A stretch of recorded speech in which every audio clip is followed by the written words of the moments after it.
And we're live. Welcome back to the Loopcast. It's Tom, Erica, and Josh. Happy Monday. And listen, first off, brought to you by the Zeal. I'm going to say something that offends someone on the podcast. It's President's Day. You might be watching this in your pajamas, maybe, because you're off of work. So this feels like a Merry Christmas situation. So, Josh, is there a reason? Should you be the person to annoy the people around you to be like, hey, it's awesome, we have off President's Day? You say, no, it is not. What do you say? First of all, why would we be celebrating people like Woodrow Wilson? No, today is not President's Day. That is a made-up name by a bunch of people who want to sell sofas and other, fancy appliances on this day. This is George Washington's birthday, observed. And I don't like the fact that we moved it from his actual birthday to, which is the 22nd, to the third Monday in February. And then it just became President's Day. Yeah, I think that's part of the problem. It's absolutely the problem. And and I made a point of this last year, and I bugged someone in the administration. And yes, last year it was President George Washington's birthday. That's what he sent out. Donald Trump did. But then apparently I got to do it every year because you look at their Twitter feed today and it's all President's Day, President's Day. My goodness, guys. I did see Obama today for the first time in a long time. He kind of piped up. Maybe that's part of it's part of my childhood. He said that, politics has gotten too toxic. Yeah. Too divisive. It's awesome. I love hearing that from Obama. Anyway, laughing about that. Hopefully you guys are joining us. So happy to be here on this Monday. So we have the Munich Security Conference. Lots of interesting stuff from that. Erica said that she will be watching Rubio's speech in 20 years with their classically educated children. Yes. And I just was like, that has to be an exaggeration. Like, how good could this speech have been to say something like that? And Erica's not usually one to go over the top. It was a great speech. It really was a great speech. And I think it was especially interesting considering, I guess, the opposition, quote unquote, from Democrats who made the trip abroad. And AOC had some interesting thoughts on history. And then I saw Gretchen Whitmer made an appearance. Hillary Clinton made an appearance. So it kind of was like this little bazaar, a little bit of a gala of the American political factions overseas. And then Europe kind of mixed in there. I know it was about Europe, obviously. So we're going to get into what the Munich Security Conference is. Secondarily, yes, we got the Charlotte video, the Mission Impossible video. Sorry, I just keep laughing at stuff today. Yes, we got the video. We'll talk about that. Also, Lent is right around the corner. We talked a little bit on Friday about Pope Leo's message to us about Lent. And so maybe just have a conversation, what type of Lenten practices are we getting up to this year? How should we be approaching it? Anyone that have been kind of personally beneficial to you, want to hear about it in the chat. So it's going to be a great show. We have good news, Twilight Zone, everything you can expect from an episode of the Loopcast. I see a lot of very nice birthday wishes. Thank you to everyone in the chat wishing me a happy birthday. Upon quick reflection, I'm a very blessed man, and my wife was very thoughtful. I got a lot of very nice calls. So just very grateful for my life, grateful for the opportunity to be here with everyone 3 times a week on the Loopcast and get to do it with Josh and Erica, friends and coworkers. Now we're all of drinking age, which is nice. That's great. Yeah, exactly. Raise a glass. I'll toast to that. Not now. It's 11 a.m. So Erica, take me into the Munich Security Conference. Sure. Why was it a hubbub? Here we go. So the Munich Security Conference, for those of you who would like a brief overview of why we're even talking about this. So this began back in 1963, kind of mid-Cold War era. It was a transatlantic defense meeting, and it evolved into now what we have, a major gathering of heads of state, mostly defense ministers, military leaders, policy experts to debate global conflicts, NATO strategy, EU strategy, arms control, and basically like what's the current geopolitical crisis. So we had a lot of talking about the climate the last 3, 4, or 5 years. And this year and last year as well with JD Vance got a little bit of a different input from the United States. But the meeting is invitation only from the Munich people, the Germans, and you usually get about 60 to 100 countries represented, everyone from America, Germany, obviously, Italy, Japan, France, Canada, most of the NATO countries are there. Israel's there, of course, Eastern Europe, a lot of the UN, the EU, the G7, all the 2-letter. All the G's, all the T's. Very exciting. Right. So there's a picture Lots of of initials. With the G7s. Yep. Very global, elite kind of vibe. This guy's who's this guy? He's a unit. I don't know. He's pretty Oh my gosh, that guy's massive. He like doesn't fit in the picture. He's the for those Russian of you on the doll. audience. Inside of him is a normal size. Wow. Oh my That gosh. guy's massive. Okay. Whew. So there's your pick from the G7 meeting there. Marco Rubio is meeting today, I believe, with Viktor Orban. He met with the Chinese defense dude yesterday. So it's also an opportunity for countries to meet together and hash it out and figure out what they're going to do from here. But as Tom previewed at the beginning of the show, we got a view, the world got a snapshot of two radically divergent views from America, views of world policy, but also just very fundamental philosophical approach to the purpose of politics, what it means to be human, etc. So one view we get was Marco Rubio, who, again, amazing speech, kind of a continuation. If we do a quick flashback to J.D. Vance last year, he was the newly minted vice president of the United States. He gave that Fall of Europe speech, which did not go over very well with the Western European nations. He was warning that the threat he worries most about vis-a-vis Europe is not Russia, it's not China, it's the threat from within. So he criticized the democratic backsliding in Europe, threats to free speech, religious liberty, if you remember. He called out European leaders for jailing opposition speech. He talked about the guy in Germany who's been put in jail for social media posts. Canceling elections in Romania, I think he specifically called out. Canceling elections. He called out the UK. And he talked specifically about the floodgates of millions and millions of illegal immigrants from East Asia, North Africa into Europe. So that was met with total stunned silence. This year, yesterday, and I highly recommend you watch the whole thing or read the full transcript. We'll throw that in the chat. But Secretary of State Marco Rubio gets up, yes. And I wouldn't say he contradicted J.D. Vance at all, but he continued that reframing that we saw of what the transatlantic alliance is. What is the Trump administration's project when it comes to relations between America and Europe? And like Trump at Davos and like J.D. Vance last year, his message was we cannot have a continuation of the post-Cold War liberal world order, this internationalism, this globalist vision. But he really called on Europe to, with America, defend our shared Western heritage and our cultural identity. He talked about civilizational erosion, and he named uncontrolled migration. He talked about deindustrialization and the reliance on globalist institutions. He really went after the UN very pointedly and listed all the ways that the UN has failed to support its member nations, specifically the United States and Europe. And it was a very moving speech at points. Again, highly recommend we do the whole thing. But here he is. If we could pull up this clip, Tom. Sure. Looking back at the past first, talking about what happened after the Cold War. How did we get here? You can roll the tape. But the euphoria of this triumph led us to a dangerous delusion that we had entered, quote, the end of history, that every nation would now be a liberal democracy, that the ties formed by trade and by commerce alone would now replace nationhood, that the rules-based global order, an overused term, would now replace the national interest, and that we would now live in a world without borders where everyone became a citizen of the world. This was a foolish idea that ignored both human nature and it ignored the lessons of over 5,000 years of recorded human history.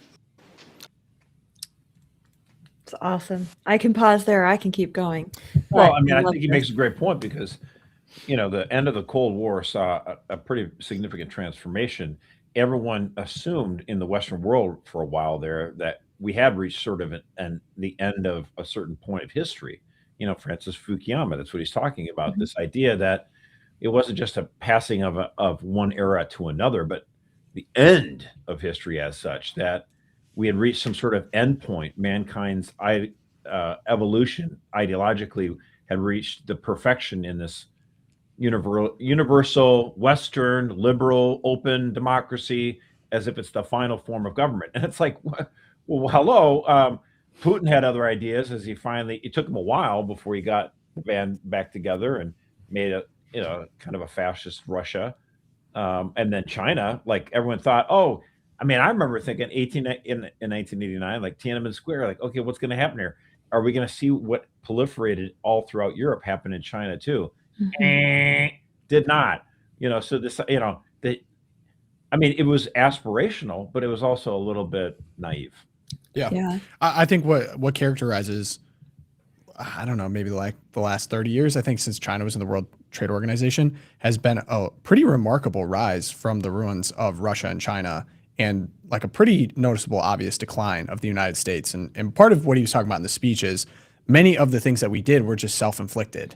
And we find ourselves in a position, I don't know if you would say parity, but it's getting pretty close with China and Russia. And that's just the new reality we live in because we kind of squandered this huge advantage that we had afterwards. Gosh, So by misplaced priorities, which he calls out. So I watched the whole speech.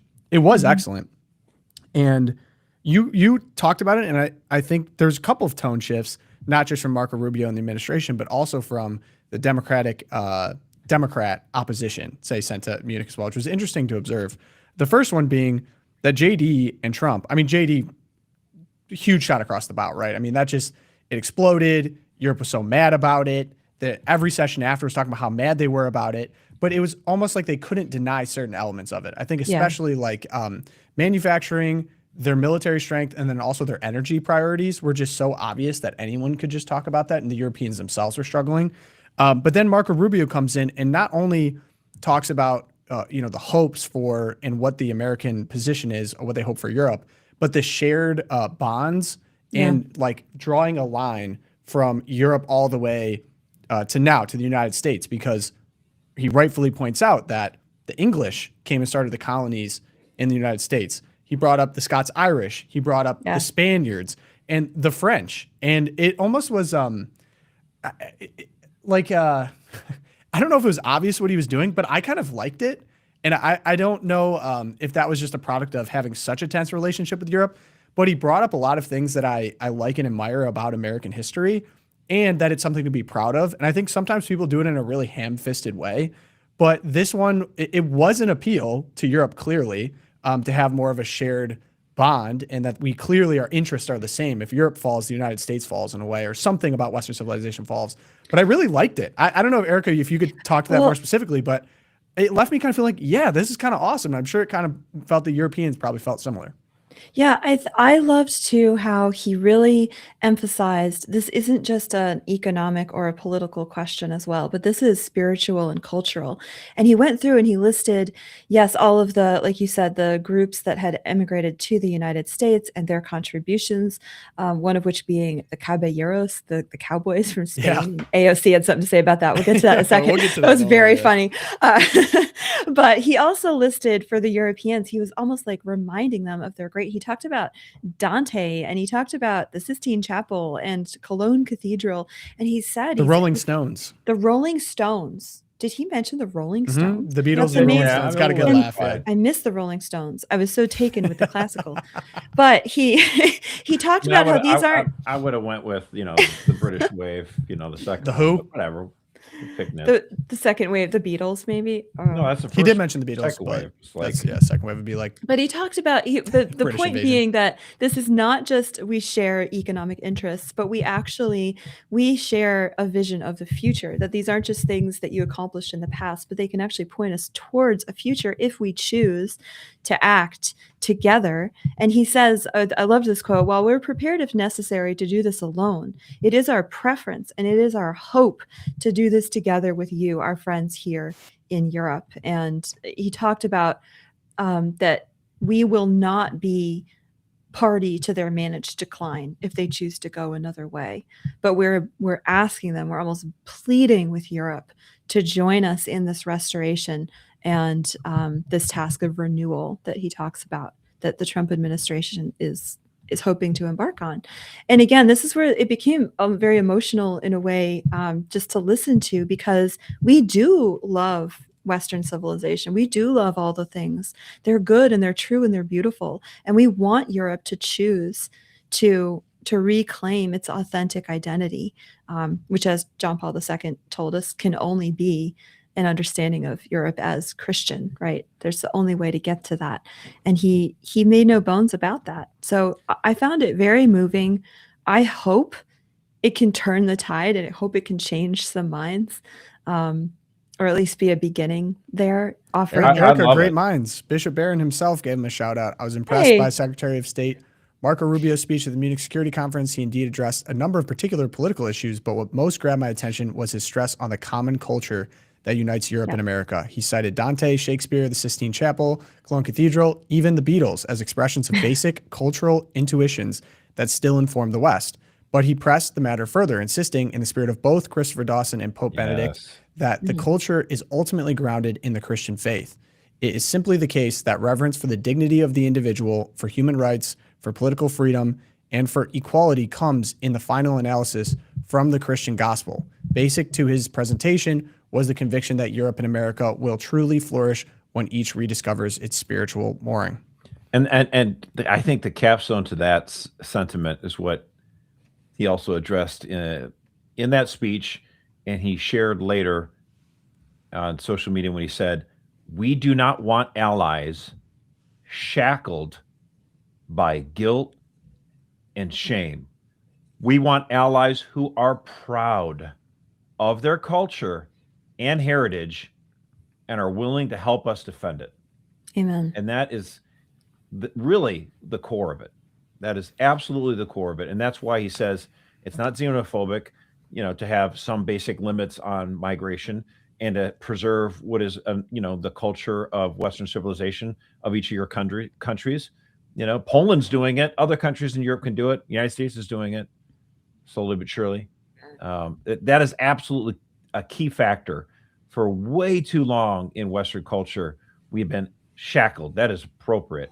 Chains of our own making.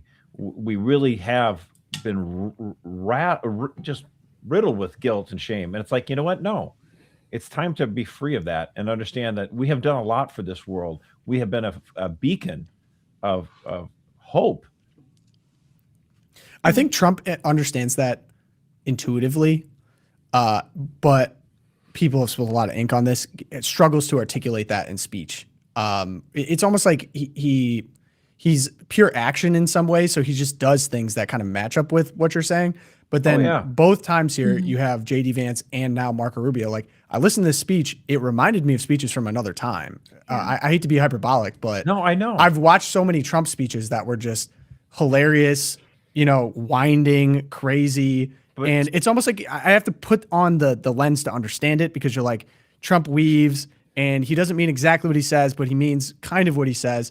But this was just like, okay, I could get used to speeches speaking of the West with this kind of reverence going forward.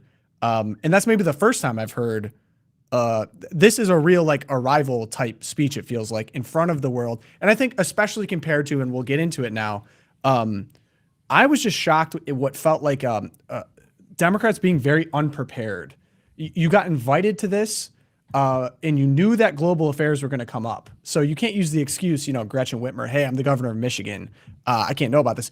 You had to have known that you're going to get asked questions about Taiwan, questions about Ukraine. Unbelievable. This is your audition for vice president. Right. And it felt like this was an audition, and the speech nailed it. And then in the Q&As, he was obviously very prepared. And that was actually one thing that but I meant for Whitmer and all the Democrats. Right. But even when Rubio was being confirmed, he had bipartisan support. He had tons of experience. Whether you agree, I would say he's a little bit more hawkish than the tastes of many people, I would say, in my line of thinking. But he was very prepared. There's no question he understood what was going on globally and could speak very well and intelligently to it. As the kids say, he understood the assignment. There you go. So I guess, senators tend to have more foreign policy experience than governors anyway. But AOC's got no excuse. She's a congressman. Right. Why are you caught so flat-footed out there? So take me, Erica, if we could take me to the Democrat response, because they were invited. You knew they were going to be an opposition voice, and I was curious what they had to say, because they have a lot to critique, just frankly. And what did we get? Yeah, well, as I said up top, this was really like a tale of two cities. It was complete opposite. And to me, it it's a reminder of how fragile the Marco Rubio promise is, that this could have been what we had. So Gavin Newsom was there to audition for the presidency. As we know, the New Yorker had a lot to say about what he was wearing and how much product was in his hair. And he had a lot to say to the Germans about how now the Nazis are all in California. That was embarrassing. You can play that clip if you want. But, Oh my gosh. we also have the Trump is stupid clip, so take your pick. But I want to remember all those images of masked men, the secret police, something familiar in Germany. Those first images came out of my state, the second largest city in the United States of America. We saw 4,000 National Guard federalized. First time, we'd never seen anything like this. And 700 active duty Marines sent not overseas, but to the second largest city in the United States of America, militarizing the streets of my city. Masked men showing up, unaccountable, no idea. So he went on like that. I'm not sure if he was Sure, they asking loved the that. Germans to come Dude, help him. I would chill on that in front of the Germans. Is all I gotta say. That's pretty really, shameless. really good diplomatic skills going on there. But then this one, he also promised that if that California is actually the apex of American civilization because it's going so well in California. He has completely gone over to the climate change alarmism agenda, completely over to the tax the rich. It's great.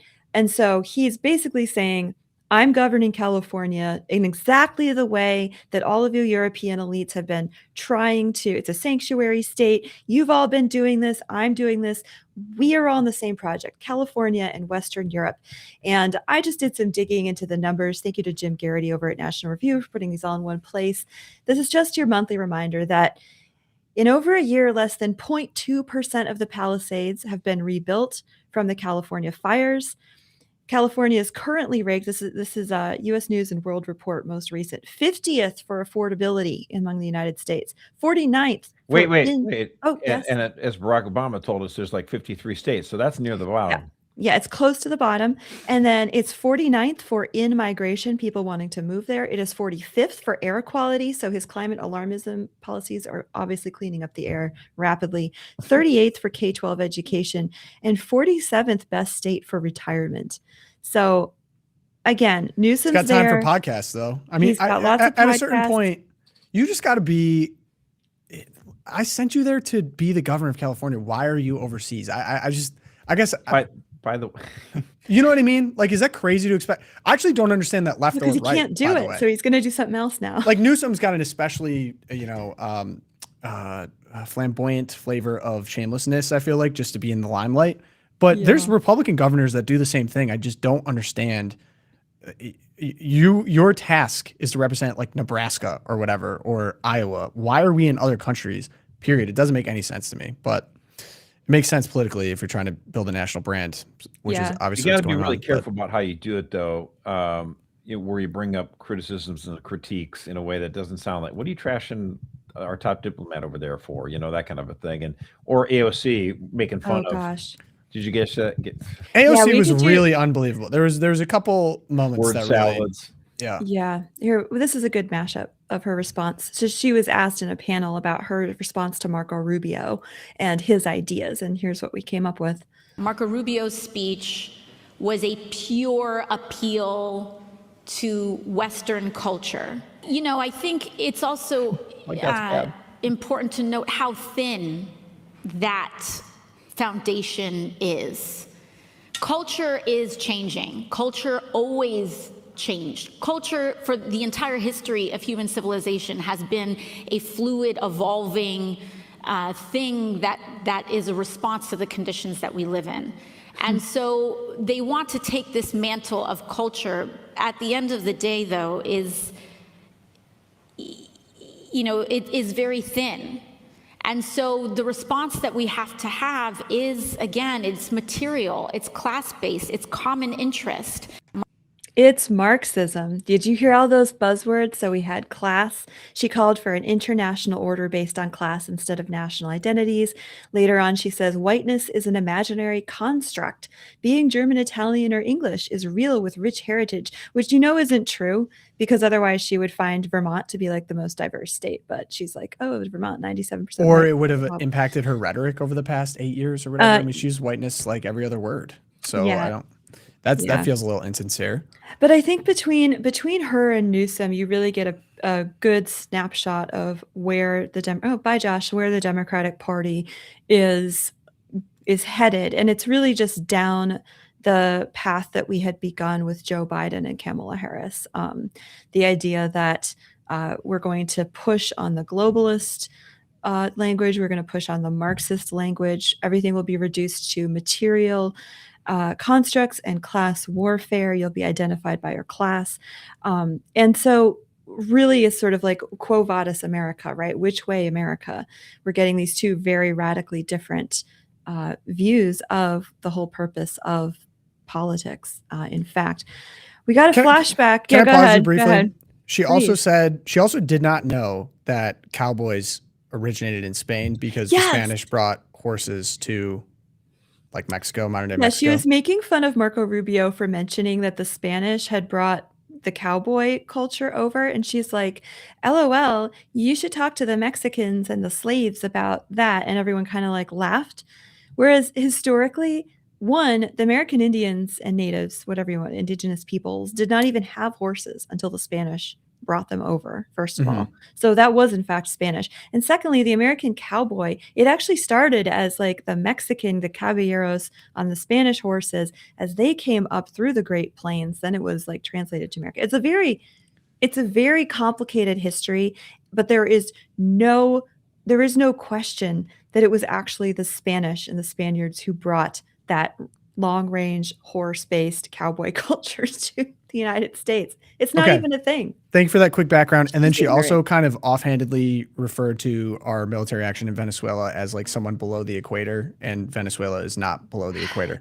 Yeah. So, but it doesn't matter. I'm not saying this just to like kind of lightly make fun of her. I think what this, I mean, I feel like it is kind of, you kind of got to crack some jokes about that. But this is like two separate visions or ideologies for the West and then America broadly. It's like, it's a way of understanding America. And maybe I'll bring my Twilight Zone up earlier, but like some of the class offerings in the history department of Harvard, I think paint a pretty clear picture of what's going on. Like AOC represents this new kind of unmoored to any type of roots politician or a politically conscious like left-wing voter that either doesn't know about the historical roots of, say, America, Europe, the West broadly, and also doesn't care. So doesn't have a reverence for it. If anything, it would be kind of tinged negative because largely what gets taught in public schools are all of the sins of America. And so you'd be like, well, even if I don't know the full story, I know that it's bad, so I'm not going to dig into that. And so then politics kind of just becomes about exactly what she said, some type of Marxism where you're looking at different intersectionalities. You view things through the lens of class, through the lens of economics, in terms of the have and have-nots, and power. At the end of the day, power. Right. But these are people that don't really have any reverence or understanding, personalized, like the soul of the country or like what it is to be an American. So it's interesting to get in these debates about like, what is America? Is it just an idea? Is it a land, a history, and a culture? But we're kind of debating not on the same platform. So when you talk to someone that does have a reverence and understanding of America, you can have really interesting discussions, say about the evolution of cowboy culture and how that, blends in now. But I think politically speaking, this is interesting because we just watched that performance and we're like, those are actually shockingly necessary things to understand if you want to have a conversation about the future of Europe and America. But there's a whole group of voters that do not care about this. Exactly. So you even mentioned on like the in the Slack channel this morning, like which is going to win out politically. I actually don't know. Like I actually don't know if so many people have been kind of marinating in this AOC type like education or understanding of America, and then you have other people that maybe desire more but don't actually know a ton more, but maybe instinctually in the right place.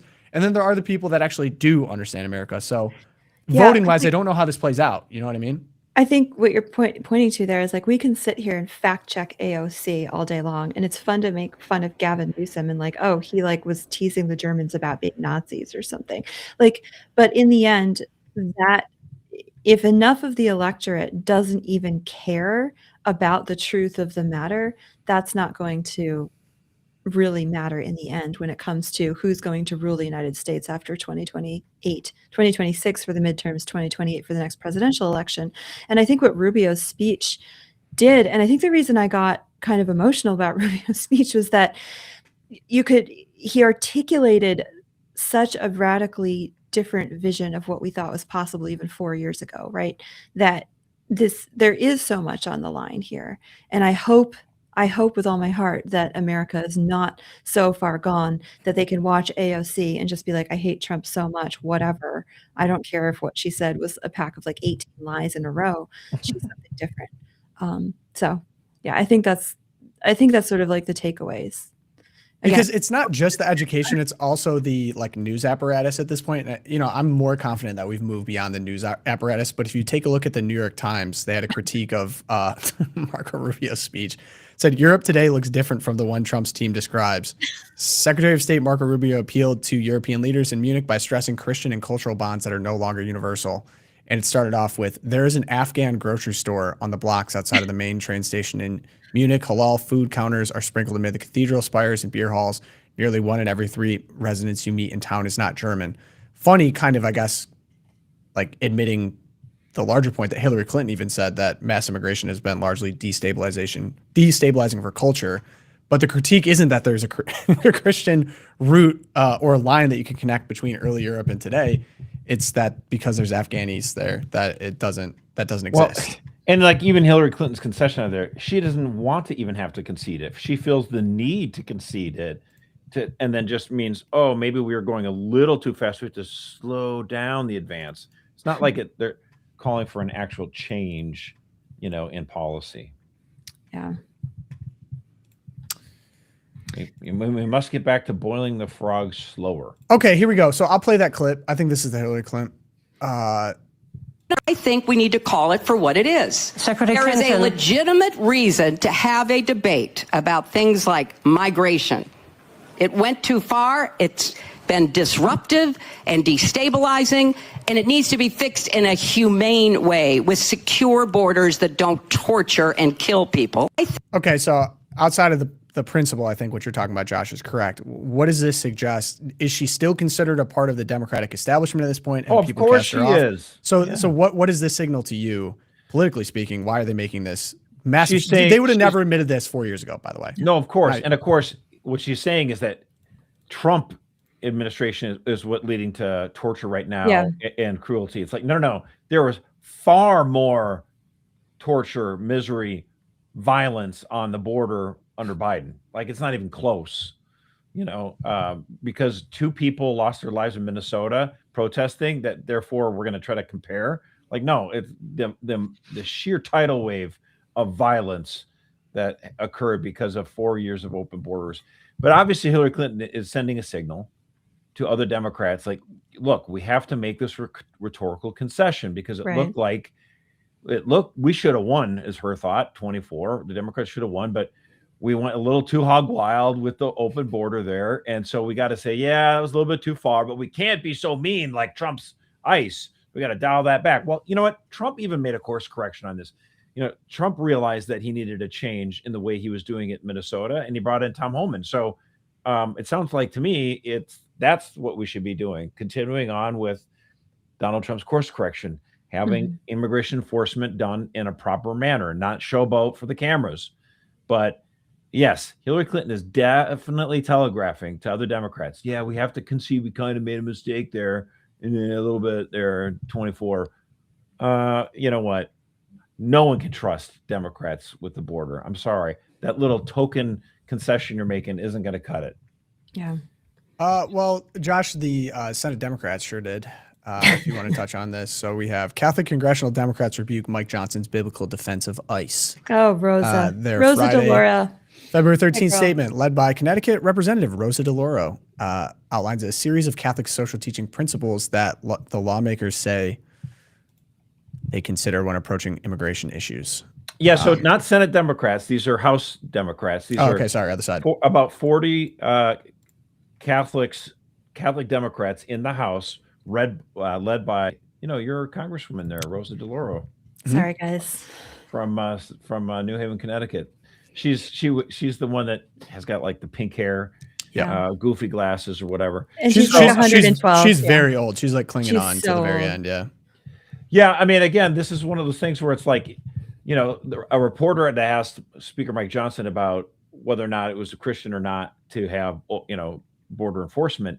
And the speaker later said he didn't hear the first few words that the reporter had said referencing Pope Leo. So he did not actually intend it as a response against Pope Leo per se, but he was just like, of course you can have open borders and still be a biblical country. I mean, there's no contradiction there at all, which he's right. There is no contradiction.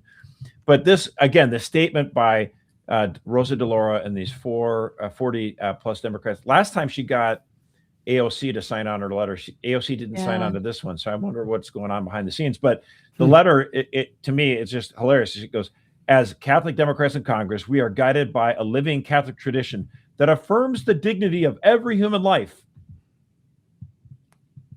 Pause for a second. Advances the common good and demands that we protect the most vulnerable in our society through a strong and compassionate safety net. Here's the thing. I agree with that entire statement. You're the ones that don't agree with that statement, Rosa. Exactly. You're the ones who don't believe in the dignity of every human life. You want every baby just about in the world to be aborted. And the ones that survive, you want their genitals mutilated. Like, you Democrats are a culture of death. But you're going to lecture us invoking Catholic principles to be in favor of human dignity.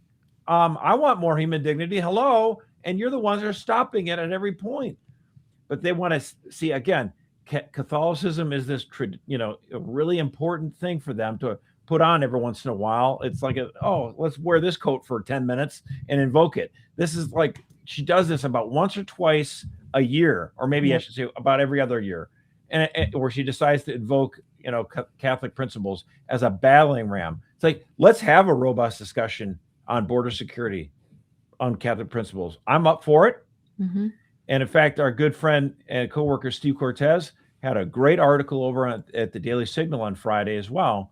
It released the same time this statement did, so it wasn't in response to it, but actually it was great because Steve talked about Christian beliefs and immigration enforcement, going off of what House Speaker Mike Johnson said. And Steve quotes from Aquinas. He mentions our report here at Catholic Vote. I highly recommend everyone check it out. Steve's even got a video. You can go over to his X page. Really knocks it out of the park. Again, this is so hilarious to me that Rosa DeLauro and these Democrats like, oh, you like to shove that Catholic stuff in our face when it comes to marriage and abortion. Well, ha, ha, ha, we can play that game again. We can invoke Catholic principles when it comes to border enforcement. And we're like, sure, let's go. Let's dance. I'm here for it. Yeah, one of the lines in their letter. Teaching that says I have to have the border wide open and I have to allow 1 billion people to move into my country. I'm sorry, it doesn't. Yeah, my favorite line in there was along the lines of, we cannot ignore our church's teaching when it comes to questions of human dignity. Like, you mean when it comes to the convenient questions that are completely in line with your culture of death agenda? Right. It's like the seamless garment. The seamless Yeah. garment somehow rips when it comes to specific issues that are important to my voter base. Even in her statement, though, she has to concede, which is true. Second, we believe every nation has the right to regulate its borders and to control immigration. Oh, ding, ding, ding, ding, ding. So what are we fighting about here? Yeah. Like, I mean, this is the point that some people have made. Donald Trump has enforced immigration, and he has used immigration officials to deport millions of people out of the country. It is not the first time this has been done. Barack Obama did it when he was president. Joe Biden did it when he was president. Bill Clinton did it when he was president. But it's only controversial when Donald Trump does it? Yep, you got it, Josh. It's almost like they're full of crap. Copy. I mean, this is how do you take this stuff seriously? It's just absolutely asinine. Like, what country should not be able to enforce this? But once they get in, you can't really, you got to be, can't ever like kick them out. What? TPS. Okay. Good news now, Erica. Bring me up. Yeah, this is great. So we are going into Lent, and this is one of my favorite times of the year because we are headed to the Easter Vigil. Because you're the church. holy. Josh, that's not helpful. Maybe it's because You should want to be holy too, Josh. There you go. Correct. Okay, I mean, back at it because we're headed to the Easter Vigil, when hundreds of thousands of people around the globe will enter the full embrace of Holy Mother Church. Very exciting. And we are starting to get the numbers. This happened last year, and actually the year before that too, where we see dioceses having like 26% increase in people coming into the church as adults, 30%, 60%, 80%. So a couple of shout outs. These are early numbers coming in, guys, from Youngstown, Ohio. We have an increase. So shout out to Ohio. Gotta love it. An increase of 47%. So they are going to have 282 people will become Catholic in the Diocese of Youngstown, Ohio at this year's Easter Vigil, an increase of 90 from last I guess year. that's the Logan Church bump. You know, she There- moves to yeah. Youngstown and boom. Youngstown. Go Logan Church. We love you. But then out on the West Coast, where one would not expect there to be a resurgence of the Holy Catholic faith, out there we have a record-breaking number of 1,600 people are expected to become Catholic at the Easter Vigil in the Archdiocese of Portland, Oregon, representing. I've heard an great increase- things about Portland, actually. Yeah, Oh, wow. It gets a bad rap sample's nationally, great. but I know the bishop there. That man Amazing is guy. amazing. Then Yeah. that's an increase of 33% from last year. So it seems like regionally, we're seeing the same trend this year as in previous years. So we're going to pray this Lent for all catechumens and candidates preparing to receive this. Portland isn't a random sample. It's an awesome sample. Thank you. It is an Bishop awesome sample. You are great. Get it? I get it. Har. That was a good one. It's good news. Josh, what do you got? Well, I mean, okay, so this isn't supposed to be bending and twisting the rules of good news, I guess. Okay. But it's good news to me. I mean, Democratic sportscaster Stephen A. Smith calling out the California governor. Now, Stephen A. Smith is not He's a running. Republican by any means. He's not conservative. He's He's running, a by the way. Democrat. He's he running. might be running. He might be running for president himself. Mark my words, he's running. But look at this. This is a serious elbow to the California governor. Gavin Newsom. I'm not down with Gavin Newsom because my issue with Gavin Newsom is like, listen, you look great in those blue suits. You're very articulate, very smart, very quick-witted. I love how you've been trolling Trump because I thought that was necessary, in order to compete with Trump. But I can't ignore the fact that you're number one in unemployment, number one in homelessness and poverty and all of this other stuff and the price of the affordability issues in California. I can't ignore all of that. I can't ignore the fact that there's no way I can see you winning an election with some of the things that have been happening in the state of California. I'm not.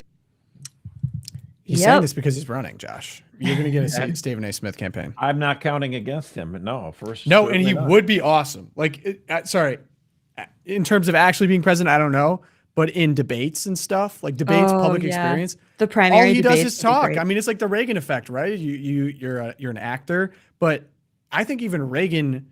Now that we're in the era of podcasters, I think it's a huge advantage to be a podcaster and now run for president because you just have to do the circuits. You have to talk all the time. You have to be able to do it on your feet.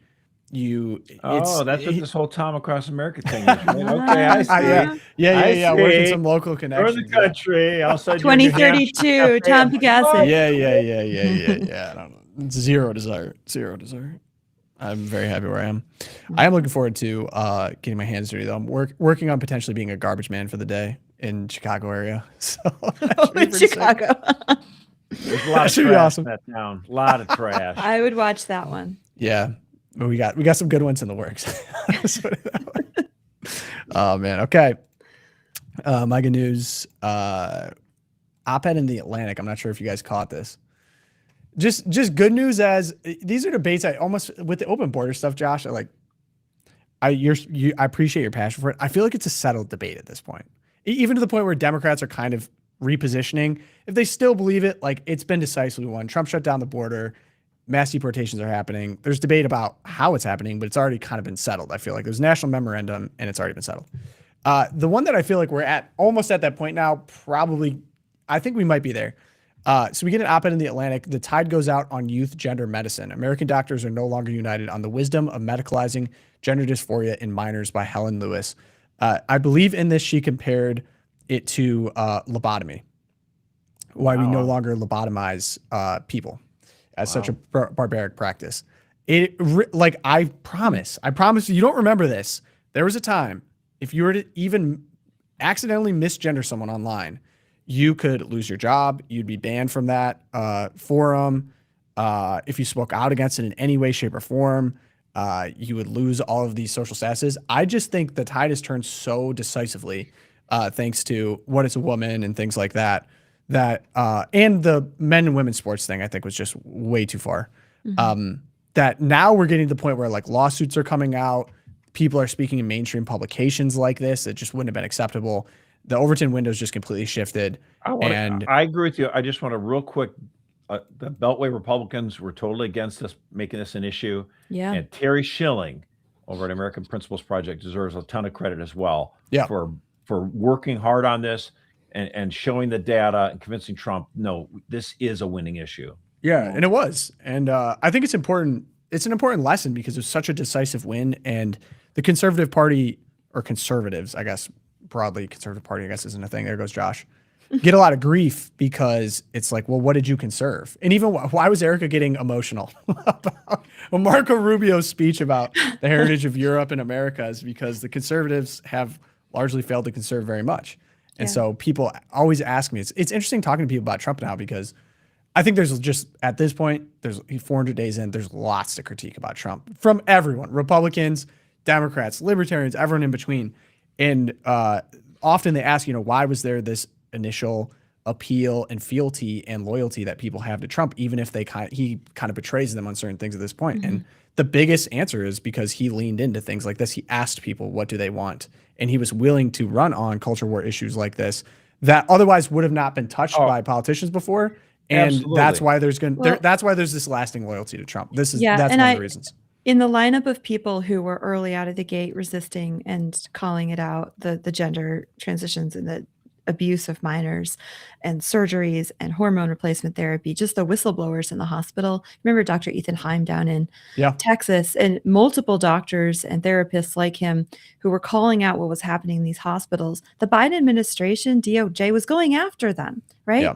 And if like Trump did come in and he ended those investigations, quote unquote, into these people, this real persecution. And I think a lot of the loyalty comes because like he let the FACE Act victims, the pro-life activists, out of jail. He got Dr. Ethan Heim.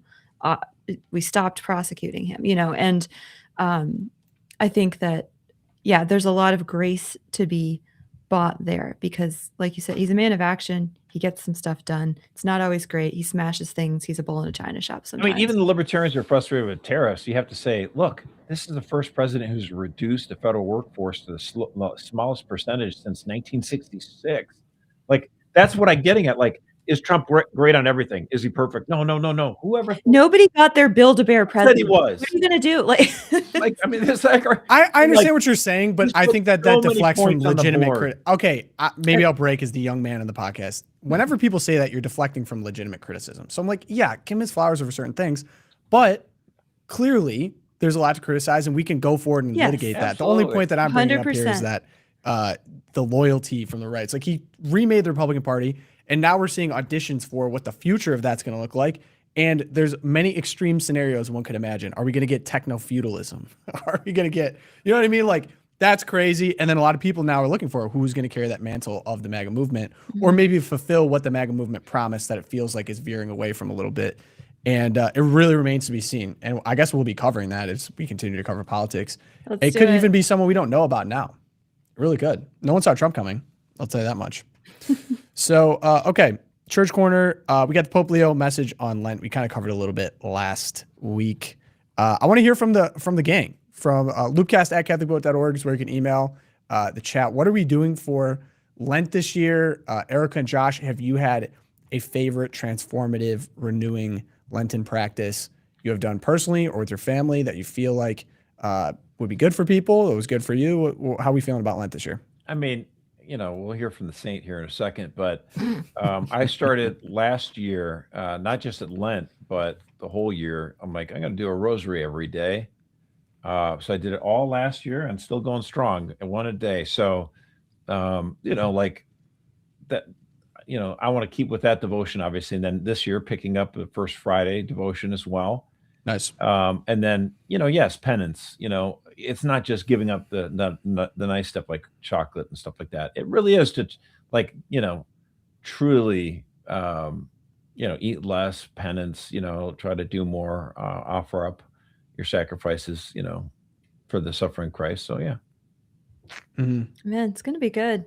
Yeah. So 2 years ago, I gave birth. So that was Lent 2024, 2025. No. So this year going into it, I started doing Bible in a year read through, not like listening, but just like starting the reading program January 1st this year. And I'm on like day 21, even though we're like 45 days into the year. I'm a little behind.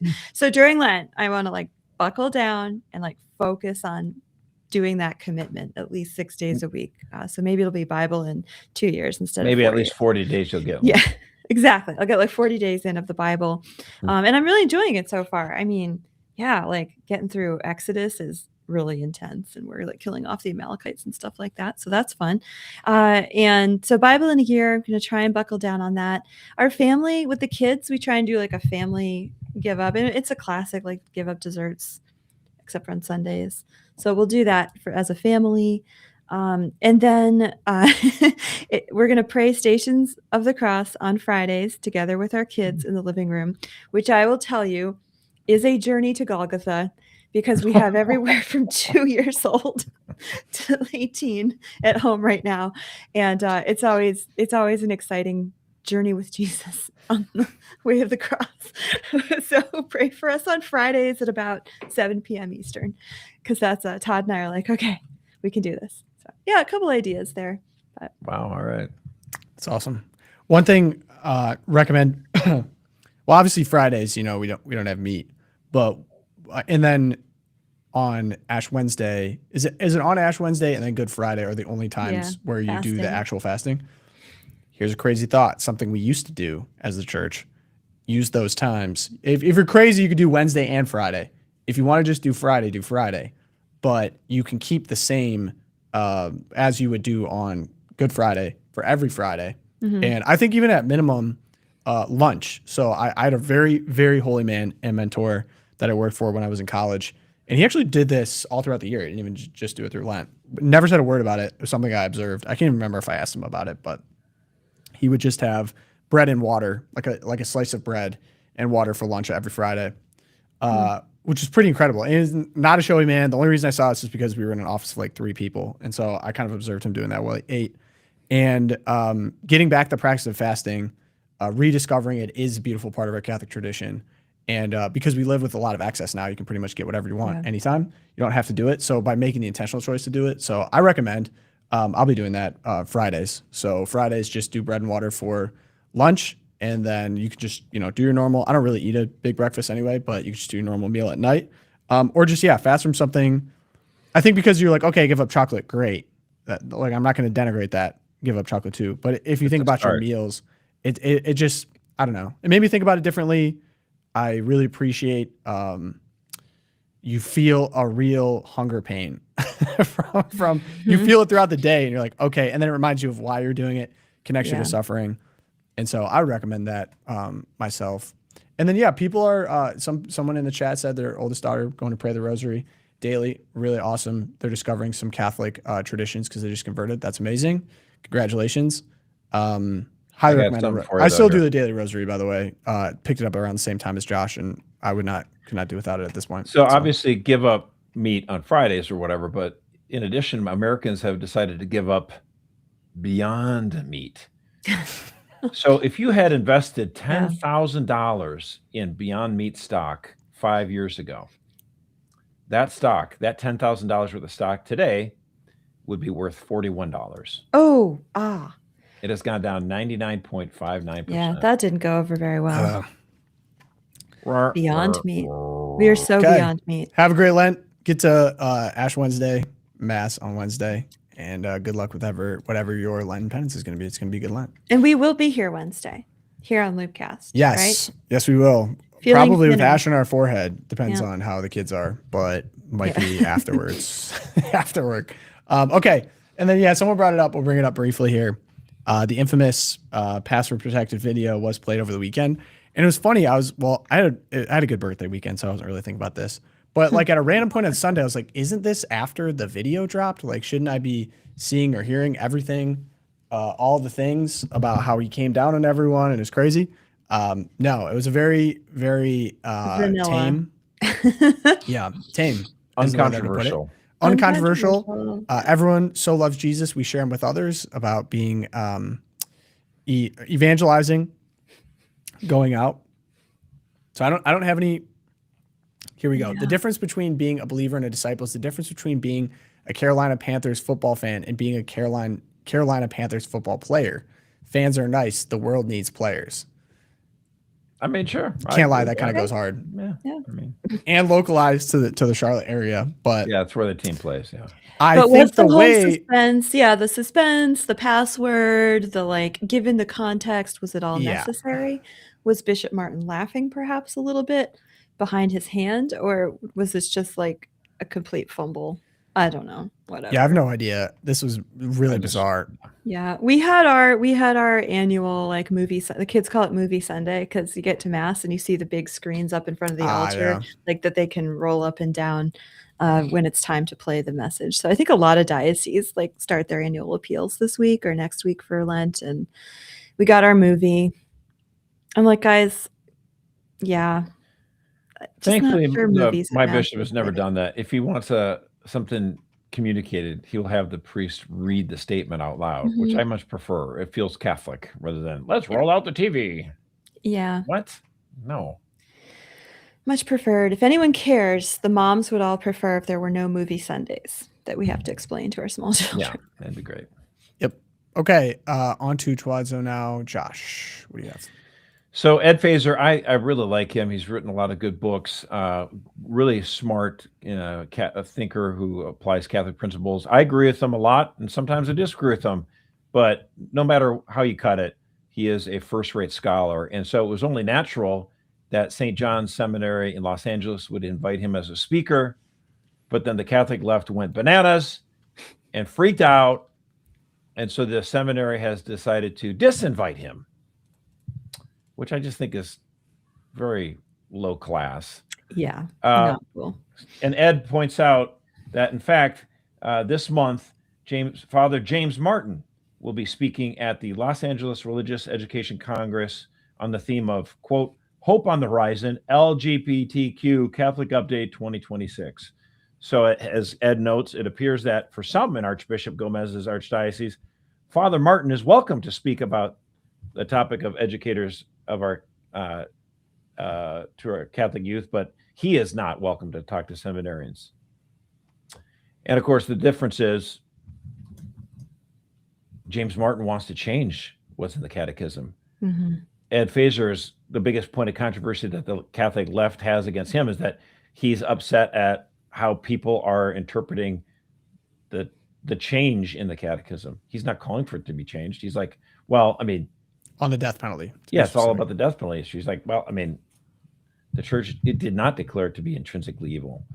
So, Which it still has not declared it as still has not. intrinsically. Well, probably because they cannot. Right. Huh. So, again, as someone made a note in the comments on this article, in today's culture, if you're not canceled, you're probably not speaking enough truth. There you go. So it is a badge of honor. Congratulations, Ed.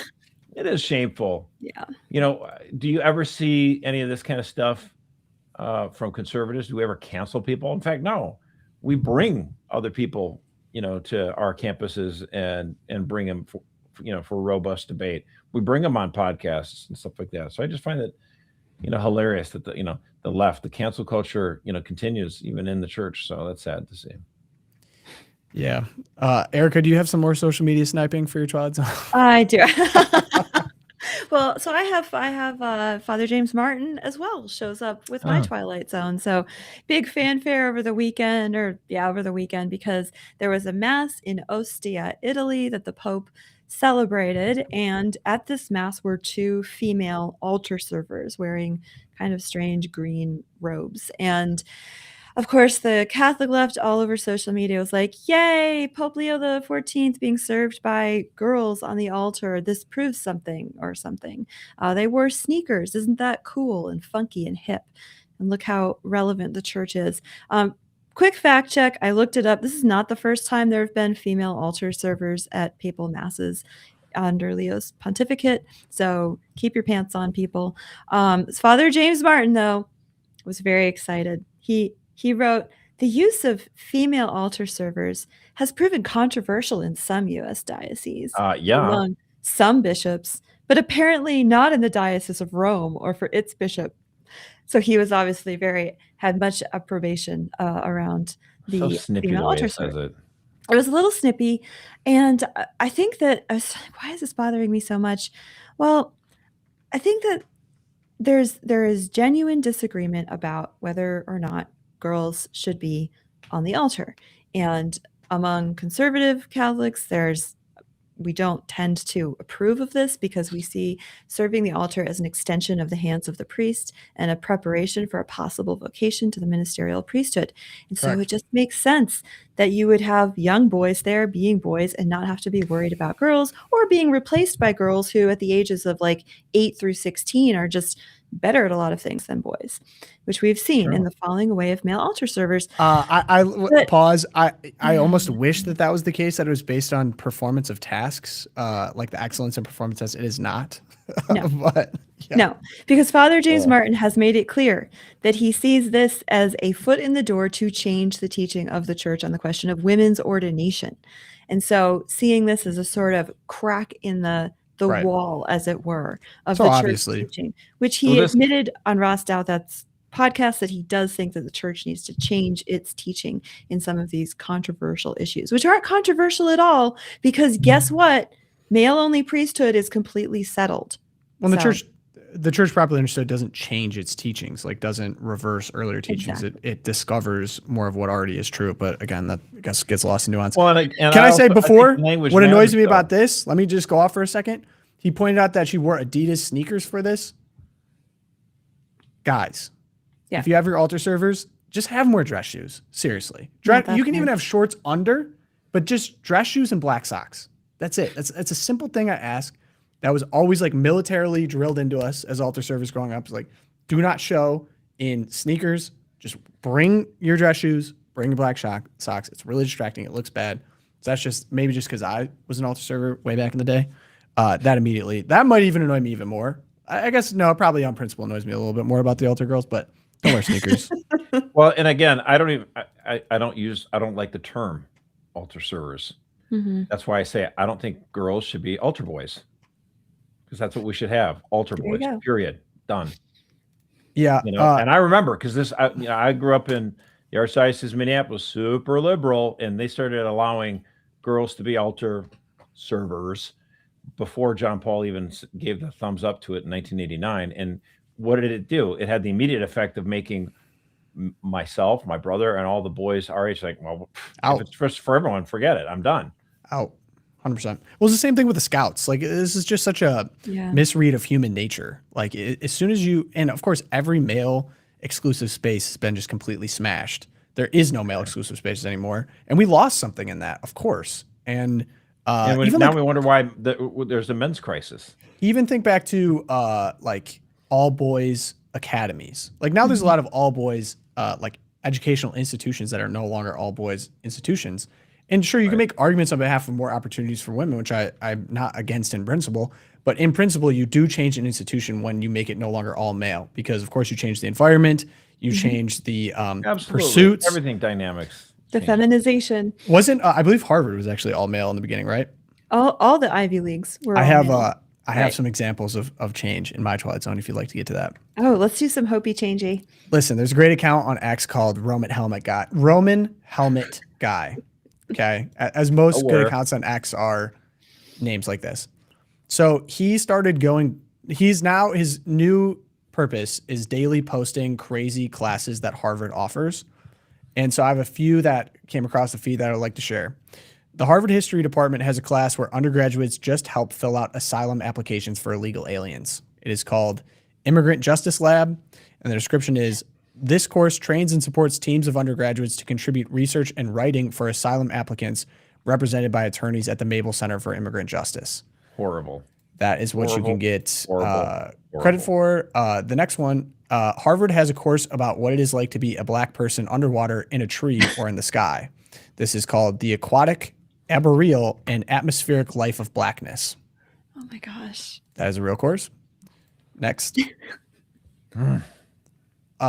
American religious ecofascism. The blending of climate action and resource preservation with anti-Semitism, anti-Blackness, Islamophobia, sexism, transphobia, and xenophobia, tactics typically linked to the far right or advocating for the destruction of the earth to level the playing field for all creatures. A strategy often associated with the far left exemplifies the characteristics of ecofascism. That is another course you can take. Imagine if I was a guest speaker in that class. You would not be invited, unfortunately. Next one. Harvard has an entire department just called Ethnicity, Migration, and Rights. They offered 12 classes this year. Here is a sample. Love's Labor Found. Uncovering histories of emotional labor. Oh. Queer, and I haven't even seen this one. This is cutting edge. CUIR. I don't know what that is. Queer, or like, is it queer without one? Is it like French queer? I don't know. Queer. Latin dates. What is Latin dates? I don't even know what that is either. Film, theater, and performance in the Americas. Migration and border crossing in film and photography. You could take that one. Topics in Latinx studies, Latinx literature and visual culture. Latinx medical studies. So yes, this is all available currently at Harvard. And so let me just tie it into a little bit more of a principal point. Here is the current offering of the history department, Harvard History Department. Here are the courses. A Black History of Electronic Dance Music, Race and Ethnicity in Latin America, African Post-Colonial State, Methods in American Studies, Life and Death in Late Imperial China, Social History of the 10th and 19th centuries. We finally get to Introduction to the Ancient Greek World. It took a little while. Then you get back to Tattoo, Histories, and Practices. That's just a smattering. If you were to go back to 1950, this is the history curriculum for undergraduates in 1950. Let me go back. Sorry, not that one. The Growth of the American Nation, The Making of Modern America, History of Greece, History of the Roman Republic, History of Roman Empire, Ancient Church History from 150 to 500, Medieval Church History, the Middle East, the Mongol Invasion, Roman Law and Ancient and Medieval Culture, Medieval English History. I think you guys are getting the picture. Yeah, that sounds a little more solid to me. History of the Americas, pretty robust here as well. And then you get into Asia and Africa. We're getting a linguistic lesson from our producer. CUIR is the Spanish Portuguese phonetic spelling of the English word queer, adopted by Latin American and Caribbean activists. Oh, very good. Thank you for that, Celine. I would have literally never guessed that. Now you know. And I guess, should it be any wonder to you why you get, the AOCs of the world and their understanding? This is totally of America. AOC, AOCworld.com, where who cares if the Spanish caballeros? Everything is just a stick with which to beat your political opponents over the head with. That's what everything is. Everything is a boot with which to stomp upon the face of the whiteness. That's AOC. That's Harvard. So there's Harvard. two things that we need to solve best. here, right? Yeah, we're not sending our best. Like, there's two things you need to solve. You need to solve, like, why is the U.S. government giving so much money to Harvard if this is their history department? But the cool thing is all of these books are available right now. You can go and get a 1950s education if you want to. Of course, that's upstream. So that's cool. But the other thing is, of course, you can't legislate for the exceptions. Clearly, people that are going to go get a 1950s American history education are the exceptions. So part of it is now bringing it into mainstream curriculum and culture, places like Tate, Jeremy Tate. Oh, shout out to Jeremy Tate. Fat shout out to Jeremy Tate. The apostle of classical education.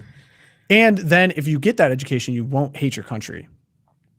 That's an advantage. I like That that. Huge advantage. Or your family, or your parents and grandparents. You won't hate Again, like Rubio said, not to be ashamed or feel guilt for your own civilization. So in many ways, you might end up with a happier, better educated kid if you just drop them off in the library in the classics section and leave them unsupervised for a week. Or you can spend $50,000 to go to Harvard. Yeah, I would highly, I mean? caution against dropping your kid off at any library right now. But like Tom said, you can go online Classic section. and do not drop them off at the Hamden Public Library unsupervised. But you can go online, you can get a book list, and you can say, here's a stack of books. And here's a stack of cash if you read them all. And here's a stack of cash. Yeah, there you go. Yeah, exactly. Pay for play. Love that. Little NIL for young history kids. Mm-hmm, Okay. Good show, gang.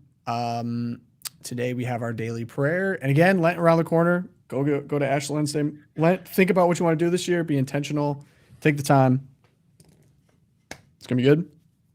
So, daily prayer. In the Father, Son, and Holy Spirit. Amen. May the most holy, sacred, most adorable, most incomprehensible, and unutterable name of God be always praised, blessed, loved, adored, and glorified in heaven, on earth, and under the earth by all the creatures of God, and by the Sacred Heart of our Lord Jesus Christ, in the most holy sacrament of the altar. Amen. St. Thomas More, St. Fidelis, Our Lady of Guadalupe, pray for us. Good show, gang. Catch you on Wednesday with another one. Peace.